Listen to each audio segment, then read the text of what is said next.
I want her to get on top of your laptop. Like as I'm reading notes, and Yes. she starts just pushing buttons. And Dude, there's a TikTok that was like, I heard that if you get your cat their own laptop, they leave you alone because they're just trying to copy you. And there's this, and it goes, and I didn't believe it. And then it pans over to her cat. And she's like, but look at this distinguished gentleman doing business. cat's on its own laptop. It was a little mini laptop for, Oh my for a little gosh. cat. I need one.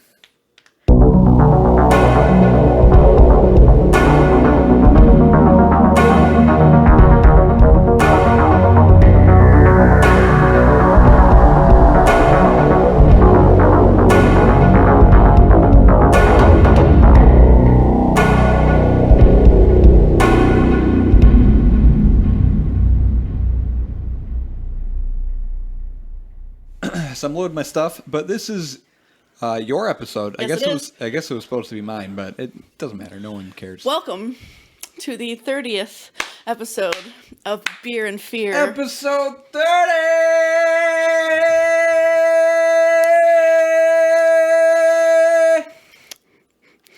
Wow. I hated that. My name is Paige, and I am deeply uncomfortable. My name is Zach. And then you share what you're feeling. Oh, I think I clipped the You broke it. I clipped the preamp over there. How was my week? Yes, buddy. How was my week? Oh, I'm on day 3 of my vacation. How's your mint plant? How's your cat plant? Oh, well, first off, it's St. Patty's Day. It is, you're right. I wore green and I have green nail polish on. Oh, shit, I didn't do the green thing And I'm today. going to pinch you later. Goddamn. I'm usually pretty good with that. Even my water bottle's green. I know. I was doing well on the wearing green stuff for a few years, for a while. But I got Guinness in the fridge if you want a Guinness later. I won't. I know I know we're drinking beer already, but I love Guinness. You don't like Guinness? No, remember you gave me Guinness before and I was like, wow, this is unpleasant. I went to Benny's today. I shopped around for a little bit, and everyone, like, they had a huge display of just Guinness and 4-packs, 6-packs. Everyone I saw was walking out with a pack of Guinness today. Yeah, I haven't even had drink. I haven't even had a drink today. Oh wow! I'm behind. This is embarrassing. And I pre-gamed before this. This so. beer better be delicious. I have high hopes. But it's St. Patty's Day today. I posted some updates on Instagram about the plant. There is some stuff blooming. Nice. I don't know if you saw the photo, but look at that. Looks like a pair of teeth. I mean, I don't. Oh, there it is. Yeah, the thing in it's the so middle. tiny. I know.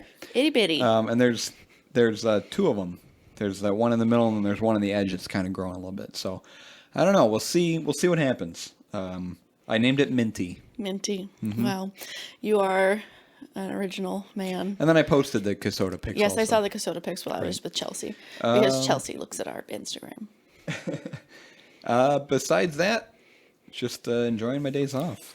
And your cat, who is an angel. And my cat, who is an angel. I love her. She's sitting right next to me on the couch, right next to us on the couch. I will literally murder for her. Cleaning herself as she does for several hours of the day. Yes, she's a princess. She always needs to be spotless. But that's it. How about you? I can't think of anything. You're officially starting your job next week. Yes, Monday. I officially start my new job Monday, and I'm Excellent. hoping that this is a long-term job, and Yes. it seems very enjoyable. So hopefully this sticks. Yes. Excellent. Fingers crossed. Very good. What else is there to share? What did you even do today? It's 8:30 right now. So I figured, I didn't know we would be recording this late. It's not a huge deal. I like recording late anyway, but what did you do all day? So I completely forgot that we were going to record today, because it ended up being like a longer day than I thought it would. So so we were literally like driving all day. The whole day was just Yeah. huh? Yeah. Are we keeping any of this in? No. you wanted me to redact the from the other episode, so we can't use any of this. No. Okay, well that's good. That's what I did today. All right. Just make it, just blur it out so it's like in there, but it's just like nobody can tell. Yep. Great. That's funny. Well, that's cool. It sounds like a very eventful day. I was not expecting it to go on that long. Yeah. It's just kind of like never ending. Nice. I was in the car and I was just like, oh my God, I want to be in a solid space that's not on wheels. Yep. Yeah, nothing is that I can report for you, bud. All right. Well, Maybe I should start recording what I do. That's why I write shit down and I record all my days and the highlights of everything. But it's episode 30. Do the whole the clasping hands together, making a fist, and shaking it on either side of your head thing to celebrate. It looks for like 30, you're jerking yourself off. For 30 episodes. And here's to 30 more. Yep. Okay. Should we do tequila shots? I was like half serious, but your eyes just lit up. No, it's okay. It's all right. I want to try the beer. Sure. More than anything. Let's get into it. This episode 30, is on the bubonic plague, or bubonic. Hooked on phonics. Mm-hmm. Yeah. Hooked on phonics plague. The hooked on phonics plague. Spell it out for us now. The beer I picked is called Vera. Vera, from Around the Bend Beer Company. Vera, yes. What a nice, simple, clean name. Also, St. Patrick's Day, the can is green. Oh, excellent. Perfect. I'm going to tell you about the can and the bottle, or whatever. It's not a bottle, it's a can. I'm going to tell you about the beer, and then I'll tell you about the brewery. Mm-hmm. But it's kind of weird. They posted, like, I don't know how to describe it. Like, you remember the... like a blog almost. Okay. Like with the scrolling little like text. Sure. Like that's how they did their About Me. It's like this very long story. And I don't want to read all of that. So I'm just going to read the very small part. Uh-huh. But Vera is, well, it starts out with their description. Pistachios have been used in culinary applications for thousands of years for a much shorter period. Innovative brewers, innovative. That word's innovative. Have used them to add a luscious character to their beers. Our delicate cream ale with Carrarian, I think, Carrarian malt adds a touch more body than some others might. At just over 5%, this is a session beer you'll want to get a Kraken with. Okay. A Kraken. It's a cream ale? Yes. 5%, just over 5. Mm-hmm. Wow. The ABV is 5%. The IBU is 11.2. And then, oh my gosh, where did the hop go? Oh, there it is. Tet Nang. Tett, and then Nang, Nang. Wow. So this has some hops and malts that I don't think we've ever had before in a beer. We've never had this hop. It says it pairs well with spice-rubbed roast pork, light nutty cheeses, and lemon custard tart. The specific beer itself? Yes. Okay. Specifically that beer itself. You told me what we were going to have for this episode, I think 2 episodes ago. Mm-hmm. You mentioned the pistachio, and I got super excited because I love pistachios. I have high hopes. So the description of Around the Bend Beer Co. is, we're not renegades. We're not rebelling against anything. We think that the revolution is over. The war has been won. Big beer is dead. They just don't know it yet. And by dead, we mean irrelevant for millions of beer-loving Americans. We don't have to battle to get people to try something other than the fizzy yellow stuff. Okay. That gives us the freedom to experiment and innovate. The road that lies ahead is a more exciting stretch than we glimpsed to date. So let's keep going. Let's see what's around the bend. All right. They are located in Chicago, by the way. Another one we got. Are they a brew pub? Just a brewery? I didn't look. A lot of Chicago beers. I just know it's Chicago, yeah. Like I said, it's a cream ale. On Beer Advocate, it is a 86, which is very good. It's got an average score of 3.86. I'm just surprised you got one with a score. Yeah, right? Yeah. After doing like 5 or 6. It's got a few ratings as well. Okay. I never heard of cream ale. Out of cream ales, it's ranked number 49. Wow. I've never heard of this style of beer before. I haven't either. Cream ale is a style of American beer which is light in color and well attenuated. But you said it's 11 SRM, which makes me think it's... IBU. Oh, I'm sorry, IBU. Oh, okay. I was thinking SRM. Okay. It's a light ale. First crafted in the mid-1800s at various breweries in the United States, cream ale remained a very localized form with different styles until the early 20th century. Never heard of this. So I have a review, but what I want to do from now on is try the beer and then do the review Yeah. after. I like it. Do you want me to get it? Yes, that's Okay. it. Is it cold? Oh, you know what? I forgot to read off of the hops. I think Oh, I yeah. have it. Tell us about the hops, because those are unique. We never done Yeah, those. yeah. So the Tetning hops, just the description of them is that they have a mild but distinct floral and spicy character. The characteristics are very similar to Saaz hops. Okay. It is often described as mildly fruity or citrus-like, while still being able to impart herbal or earthy qualities to the final beer. Interesting. Yeah, these hops and these malts are new to me. This beer's new to me. This style's new to me. This is great. You're new to me. I am excited. I'm also excited. Is it cold? Yes. Okay, I'll It get it. should be very cold. Please take a moment to appreciate the can art. I love that the can is green for St. Patty's. I like that is that a plague doctor? That is Plague Doctor. That's also very fitting. Maybe I'll get, you know what? You know what? My next tattoo idea is Plague plague Doctor. doctor. Maybe I'll just get this tattooed. You should try the beer first before you make that decision. That is cool. I want to get a smell. Oh, that's interesting. Ooh. There's not much of an aroma, but you can detect a slight hint of pistachio. Just a hint.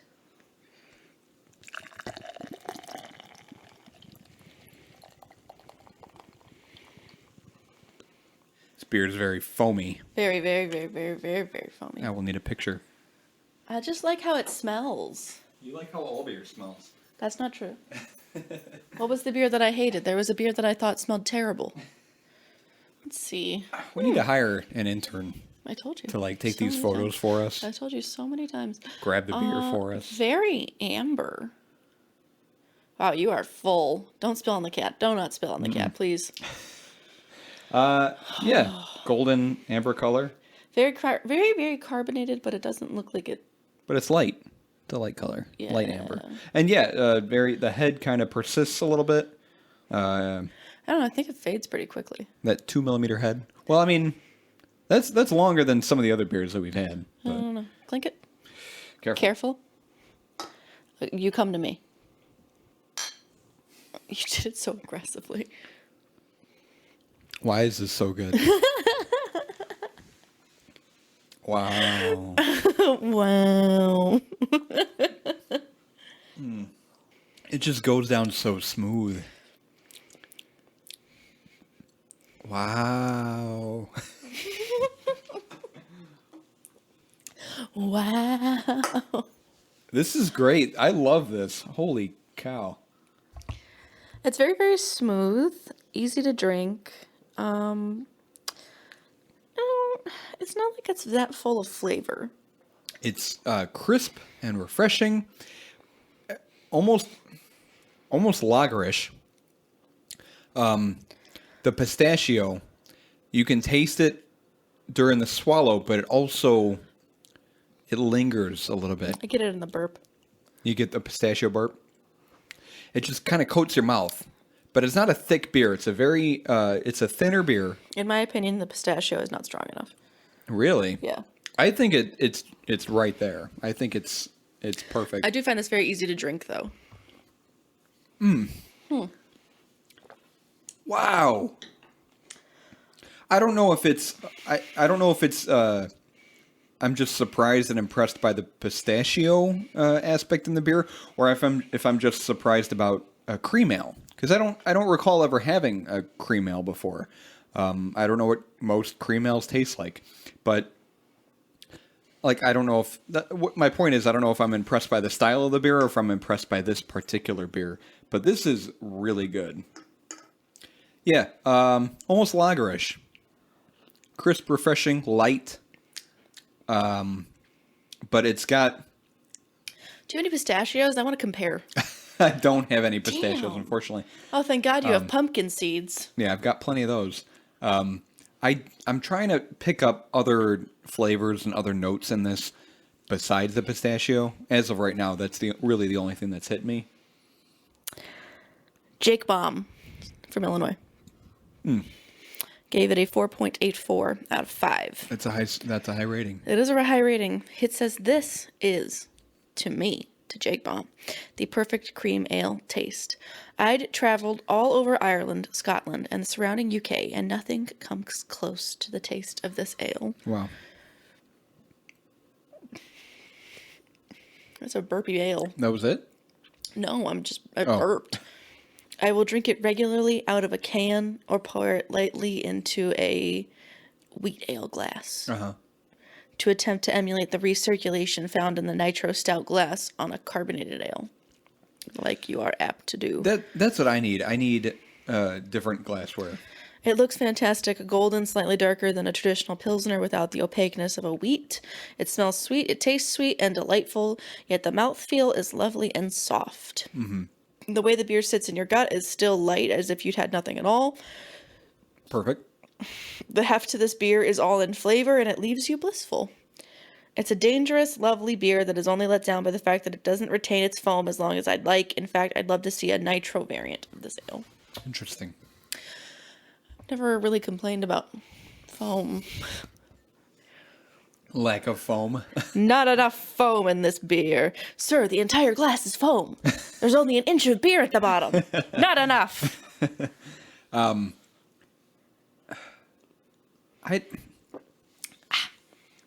don't know. This is so foreign to me. It's such a new. Never had a cream ale. It's such a new concept. I don't know. I mean, it's just kind of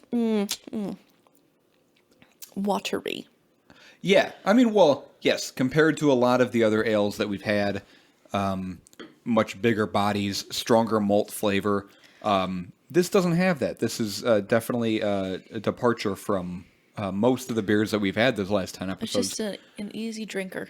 It is, and I could sip this. I'm going to have to pick some of this up.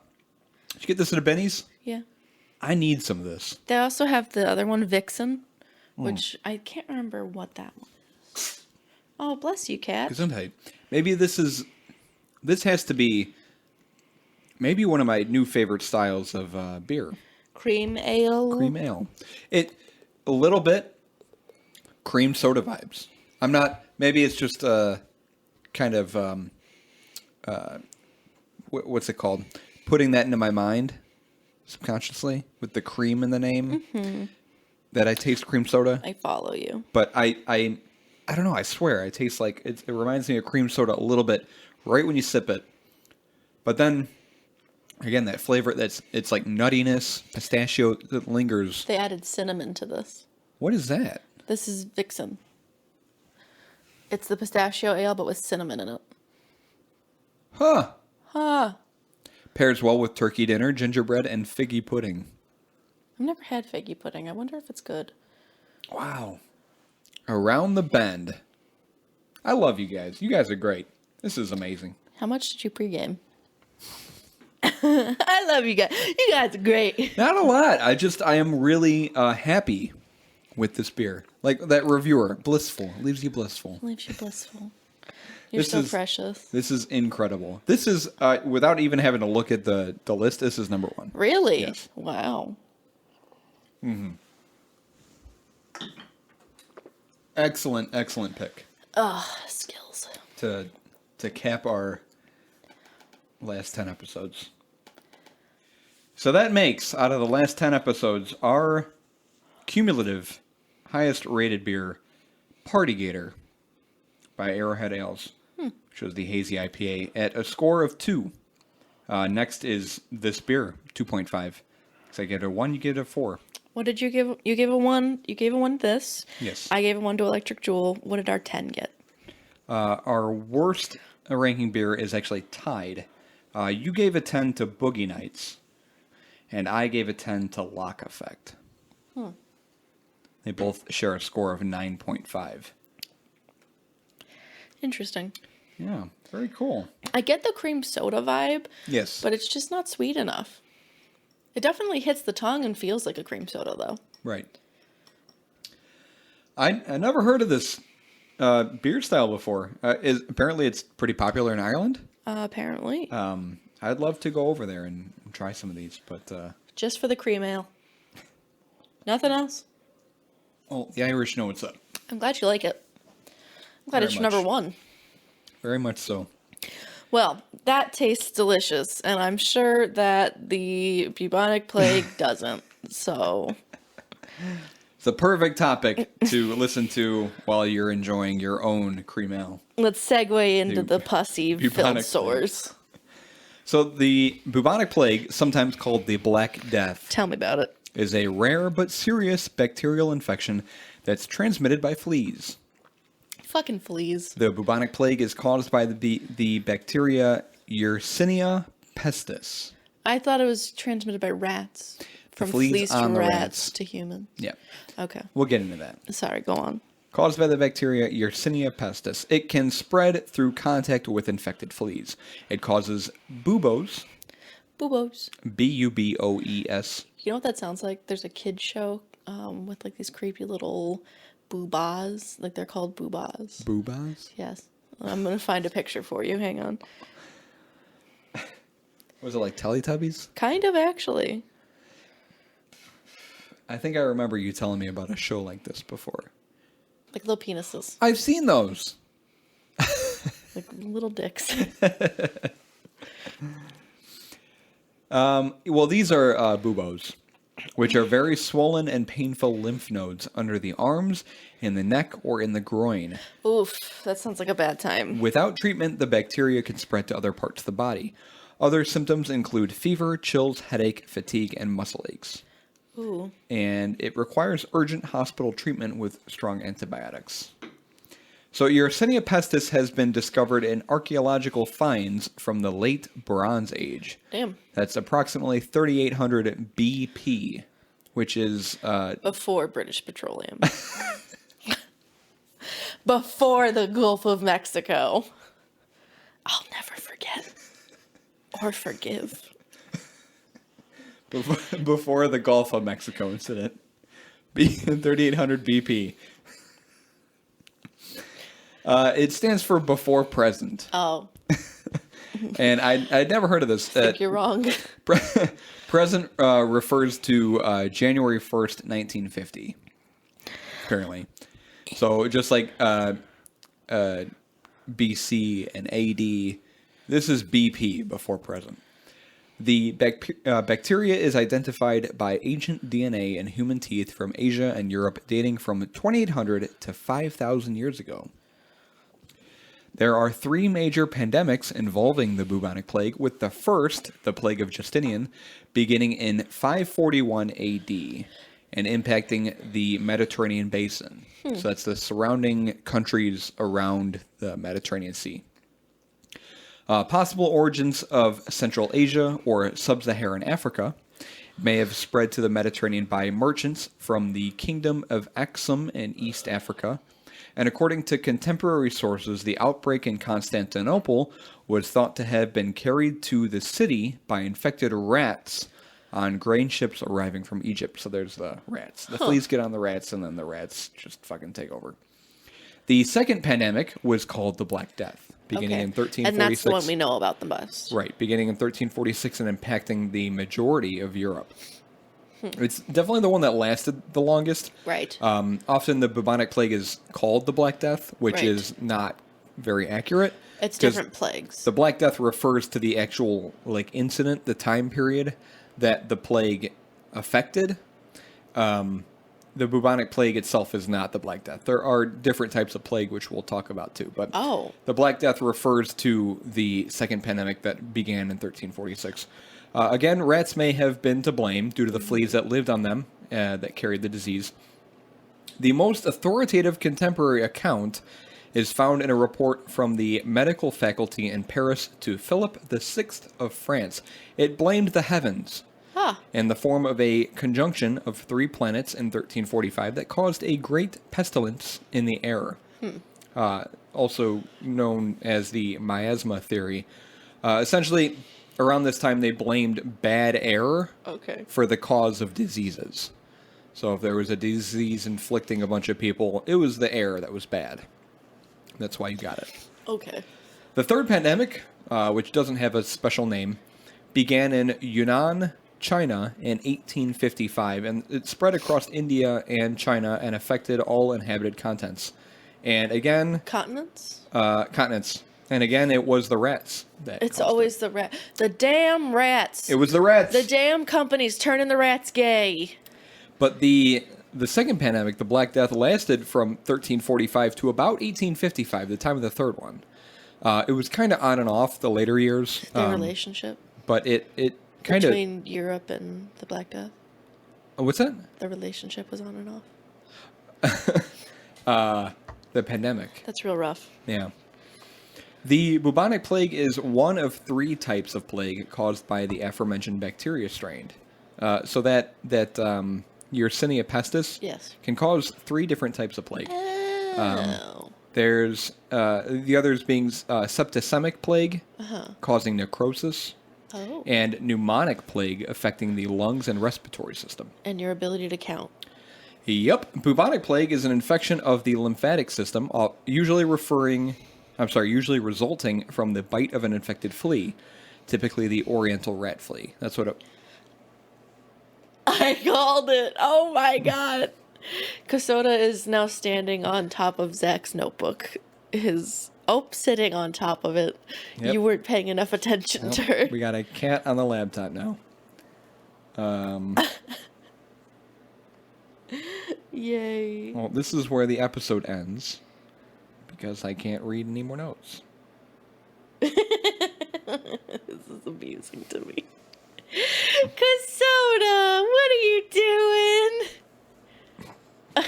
Now she's rubbing her face on the mic.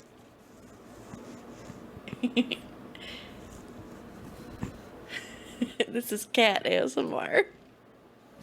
I can hear her little purrs. Mm-hmm.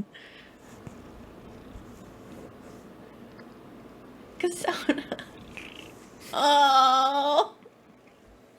Okay, buddy. Go that way. Thank you. Okay, the fleas are parasites on rats and seek out other prey when its rodent host dies. The bacteria remains harmless to the flea, allowing the new host to spread the bacteria. The bacteria enters the bloodstream of the host, spreads to the lymph nodes, and multiplies. Infected lymph nodes develop hemorrhages, which result in death of tissue. I didn't know what lymph nodes were. No? I thought we only had one set of them, but there are multiple throughout the body. Quite a few. Bubonic plague can progress to septicemic or pneumonic plague depending on how it spreads throughout the body. Okay. Symptoms typically appear 2 to 7 days after being bit. They include chills, general ill feeling, high fever around 102.2 Fahrenheit, muscle cramps, seizures, smooth, painful lymph gland swelling called a bubo, commonly found in the groin but may occur in the armpits or neck, most often near the site of initial infection. Gangrene of the extremities such as toes, fingers, lips, and tip of the nose. Not Heavy the breathing. Tip of the nose. Continuous vomiting of blood, aching limbs, coughing, extreme pain caused by the decay of decomposition of the skin while the person is still alive. Wow. Extreme fatigue, gastrointestinal problems, spleen inflammation, lenticulae, which are black dots scattered throughout the body, delirium, coma, organ failure as a result of the bacteria infecting organs throughout the bloodstream, and death. That's insane. Yep. God damn. Laboratory testing is required in order to diagnose and confirm plague and is ideally done through positive identification of the Yersinia pestis culture. Several classes of antibiotics are effective in treating the plague. These include aminoglycosides such as streptomycin and gentamicin, tetracyclines, especially doxycycline, and the fluoroquinoline ciprofloxacin. Bless you. Mortality associated with treated case of bubonic plague is about 1 to 15%. So, if it's treated 1 to 15, you have a 1 to 15% chance of dying. compared to a mortality rate of 40 to 60% in untreated cases. Well then. And I guess it does depend on what type of plague you get. If it's pneumonic, which I think is the one that affects the respiratory system, It is. you have a much higher chance of death. People potentially infected with the plague need immediate treatment and should be given antibiotics within 24 hours of the first symptoms to prevent death. Other treatments include oxygen, intravenous fluids, and respiratory support. People who have had contact with anyone infected by pneumonic plague are given prophylactic antibiotics. Using the broad-based antibiotic streptomycin has been proven to be dramatically successful against the bubonic plague within 12 hours of infection. Oh, wow. Bubonic plague, when I was researching this and I saw if it's treated, the chance of you dying is much, much lower. Sure. One, I think it's phenomenal the amount of progression that scientists have made medicinally and scientifically to try and find treatments and cures for this, and how before in these pandemics people were dying left and right, but now technology has advanced so much, science has advanced so much to where if you think you have it and you're treated for it, it's unlikely you're going to die, much like rabies. Same thing with rabies, which I think is another topic we should cover. If you got bit by a bat or you think you got bit by an animal that has rabies, before symptoms develop, it's good to go to a doctor and check it out, get treated for rabies, because you have a very, very high chance of survival if you're treated. That's what that made me think of. Bubonic plague outbreaks are controlled by pest control and modern sanitation techniques. That's why it's not as prolific now. Mortality rates hit their peak during the hot and humid months of June, July, and August. Furthermore, the plague most affected those of poor upbringing due to greater exposure, poor sanitation techniques, and lack of a healthy immune system due to a poor diet. Yeah. The successful control of rat populations in dense urban areas is essential to outbreak prevention. That's why you don't see many rats in urban areas. Another mean of prevention in large European cities was a citywide quarantine to not only limit interaction with people that were infected, but also to limit the interaction with the infected rats. Another thing, a lot of this research reminded me of what we're going through today with coronavirus. Yeah, it's interesting.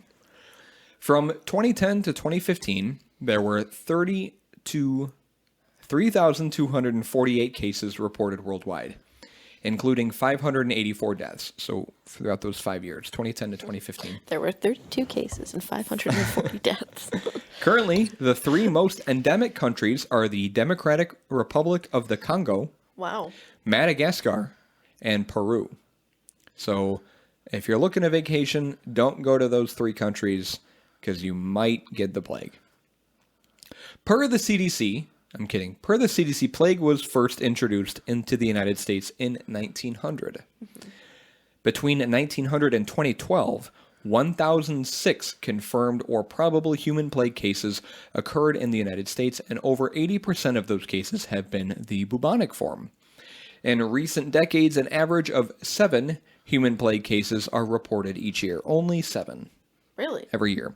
There was one thing I didn't include in my notes, but I think it was Idaho. There was a boy that got infected with the plague in 2018, and that was the first reported case of the plague in the United States in over 30 years. Wow. Someone in Idaho in How did 2018. he get it?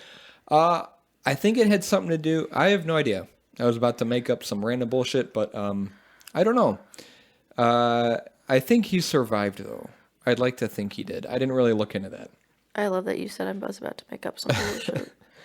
I was getting it confused with rabies because there was a rabies case in the United States, and he was a worker that was constantly around other bats, and that's how he got rabies. But I'm hoping he survived. I didn't really check into Yeah, he that. survived.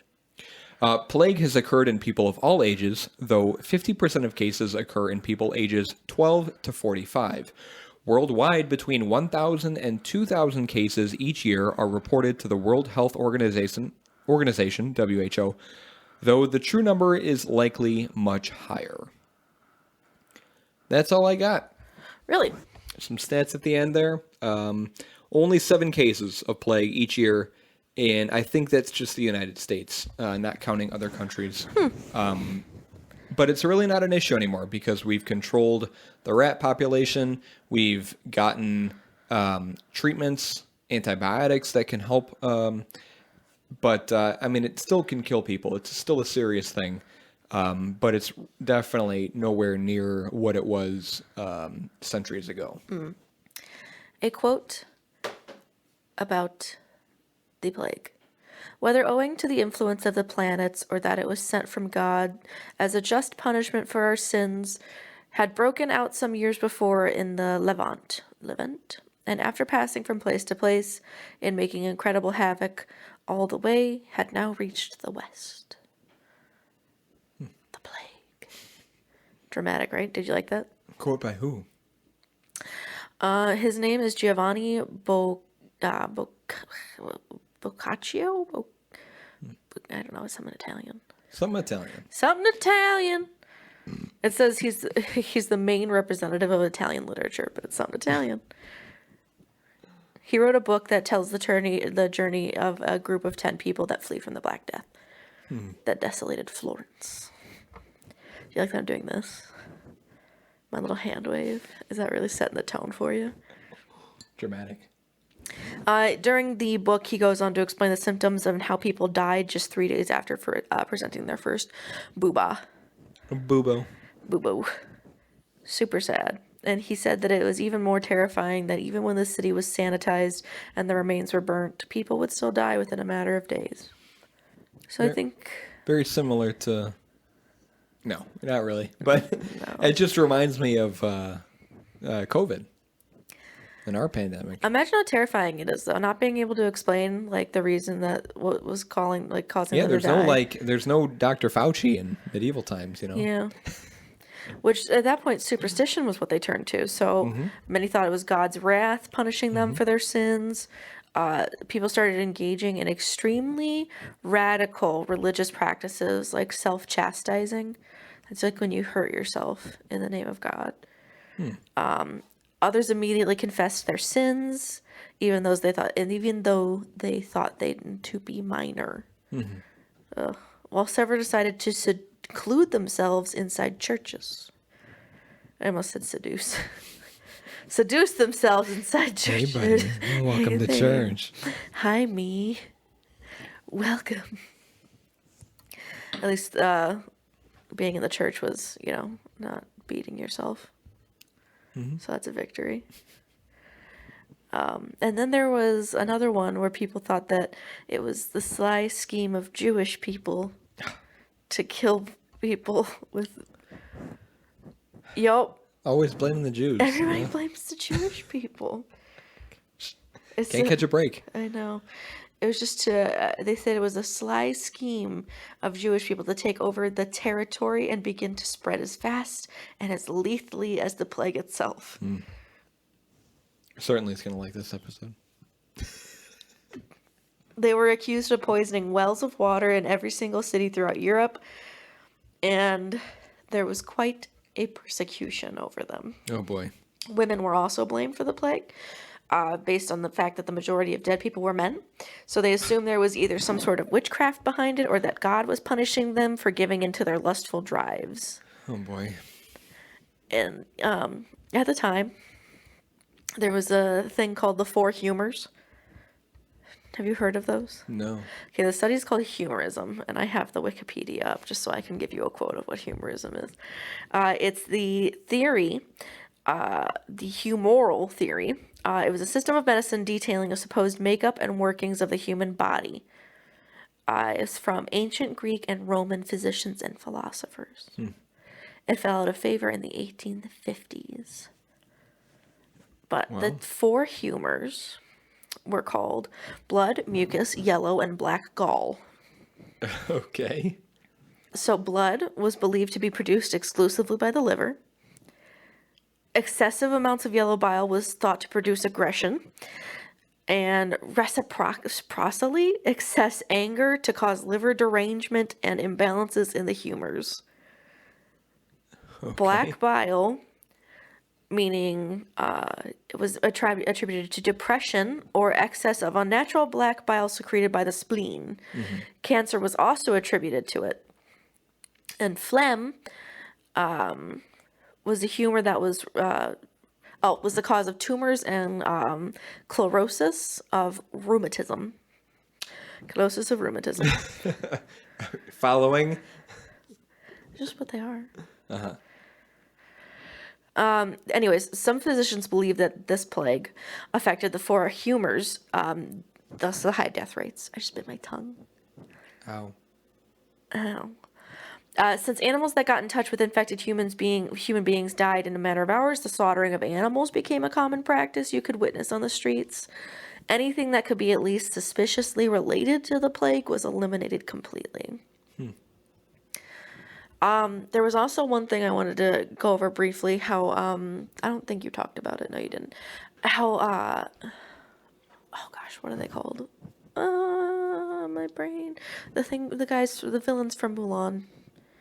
No idea. Really? Nope. You know what? It wasn't even them. Those are Huns. I have to look now. So, it was that the Mongol army hurled plague-infected cadavers into the besieged Crimean city of Kaffa. So it was like old school biological warfare. Yeah. That's what happened. It was Mongols, not the Huns. Jeez. However, most likely the plague began in the arid lands of Asia, and due to the international commerce routes, it was quickly spread to Europe via Crimea. When the plague reached that territory, it was troubling and confusing. But before that, there are stories of the plague being used as a chemical weapon. There's a Genoese, I think Genoese, Genoese, Genoese, a colony that was under siege. An army blocking the entrances to the colony presented the disease. So, the Khan, the leader, decided to use the disease to conquer, I'm not sure the name of the city. Geno, I don't know. Now I want to watch Star Trek. Why? Khan. Oh, yeah. Wrath of Khan. So they started catapulting bodies of those who had died so that they would all suffer the same consequences. Oof. Like just launching dead bodies and limbs into the city. And then following instinct, the people who lived in the colonies started throwing the bodies into the sea. And it didn't matter because the plague spread anyway. Oh boy. Good times. Here's a picture for you. Of everybody dancing. Here's the picture for you. Everybody dance. Everybody's having a good time. The reaction to the pandemic were wide and diverse. There was a lot of religious insight and vengeful attitudes. There are many recounts, of people thinking that it was some sort of apocalypse and that they were going to die no matter how pious they were. So a lot of people just decided to experience life at its most. So they used it as kind of like a... The world is ending. Let's fuck everything. Yes. Yeah. Or they took like a more serene approach to it where they're just kind of like, I can't really control this. I'm just going to live life the way it is at the moment. No matter how much they were told, you could see drunk people in the streets happily dancing and joking, leaving all worries behind, no matter how much they were told about how these actions would guarantee a safe passage to hell. They decided they wanted to spend their last days happy and enjoying earthly pleasures. Hell yeah. You know, my last day, I'm going to be dancing in the streets of St. Charles, drinking some Vera. Really? By Around the Bend. Just having a grand old time. Seriously? I don't know. Probably not. Seems kind of like silly. Sorry, I'm waiting for It was a different time back then. a different time of dancing and being merry in the streets. I mean, you couldn't, like, play Candy Crush or something on your phone back then, you know? You just kind of... You worked with what you had. Okay, I have a couple stories for you. Okay. The British city of York has been called one of the most haunted cities in Europe. Okay. According to one tale, a family moved into a house and began to hear crying in the hallways. They couldn't locate the source, but the sound filled them with feelings of sadness and regret. Later, they learned a little girl had died in the house after her parents succumbed to the Black Death. Villagers feared she had become infected, and in truth, she was actually healthy. But that didn't stop the masses from locking her up with her parents' corpses. The girl solely starved alone and seemingly continues to weep for her tragic fate today. Oh, wow. That blows. I don't know how to pronounce this island, but it's an Italian island in northern Italy. It's Poveglia. Poveglia? Poveglia, something like that. I don't know. It's once served as the final destination for victims of the Black Death. During the outbreak, sufferers were hastily transferred to the island to prevent the disease from spreading. While it is unclear how many people perished, the topsoil is rumored to be 50% human ash. Oh, jeez. People who have visited this island have come back describing that they were feeling a sense of being watched as soon as they stepped foot on the island, and they claim to have felt invisible hands scratching them. I want to go. I'd be down. There is a tunnel running between... close that. Between the London districts of Knightsbridge and South Kensington. And why do the names of London streets sound so badass? Even though it was once a dumping ground for plague victims, after the gruesome practice ended, the dark history of this island did not end there. No, of course The not. Public Health Office began using the island as a place to house the mentally ill in the 1920s. Patients were kept in inhumane conditions and were subject to unauthorized and often unethical medical testing. They also reported seeing ghosts and hearing unexplained wailing. According to local legend, one particularly twisted doctor used these ghost sightings as a justification to perform grisly lobotomies on patients. Oh, boy. In one small glimmer of justice, vengeful spirits allegedly harassed the doctor until he was driven to throw himself off of a building. Excellent. The asylum closed in 1968. In a church in Norwich, England, built over a mass grave of plague victims, 34-year-old Jodie Carmen caught an eerie sight on her camera. The paranormal enthusiast took a photograph just after midnight one night in 2015, when she and her companions heard bumping and knocking near the front of the church. The snapshot revealed the spectral outline of a figure seated in one of the pews. Pews. I think I'm good on the rest. There's a few more, but it's just kind of like me. I mean, this stuff's really interesting. I don't know. Trying to put yourself in someone's place back then in Europe during that time, trying to deal with all this shit. Yep. Yeah, you know. Sorry, that was the sound of my boobs. Yep. If anyone was wondering what that sounded like. Paige, what do your boobs sound like? Got it. Like a robot. I love this beer. I'm so happy that you like it. It's so flattering. You always pick the good ones. That's true, I do. What can I say? Well, what did you think of the beer there, buddy? Buddy? Yeah, definitely got some cream soda vibes. But the pistachio, you can taste it during the swallow. You can taste it on the finish of the beer. You can smell it. That nuttiness is there. It's got some sweet notes to it. And that's really what dominates this. Otherwise, it's crisp and refreshing and easy to drink. Again, very lagerish, very akin to a lager, a crisp lager. But it's got more depth of flavor to it than a lager does. I am a huge fan. I would love to try more beers from around the bend. I want to try that cinnamon one. That'd be cool. I'm sure it's seasonal. I don't know if it's year-round, but come Thanksgiving, come next November, I'll set a reminder on my phone to look around for some. But this is definitely my favorite beer. I ranked it number 1 out of the last 10 that we had. So, it's good. It's good. It's good. What about you? Anything to add? I think that it was well brewed. I just don't think that there was enough pistachio flavor or just something else. Something that was a little more... You were expecting more. Yes. Yeah. I mean, I guess you can only expect so much from something that claims to be a pistachio cream ale. It's not like you're going to get like a whole lot of fruit and spice. Yeah. But I don't know. It's not bad. It tastes good. It's just, I don't know. We've had better beers. It's just crazy how much it smells like pistachio. It does smell quite a lot like pistachio. It smells creamy and delicious. I love it. I'm glad you like it so much. Oh God, I spilled a lot. Good job. Not on the cat though. Good. As long as it doesn't get on the cat, it's okay. I don't know. I mean, I think it was a good pick for bubonic plague. It's good. It was interesting, unique. A great pick for our 30th also. beerandforcast@gmail.com. If you want to send us an email, harass us, ask me for my phone number. Ask Paige for her phone.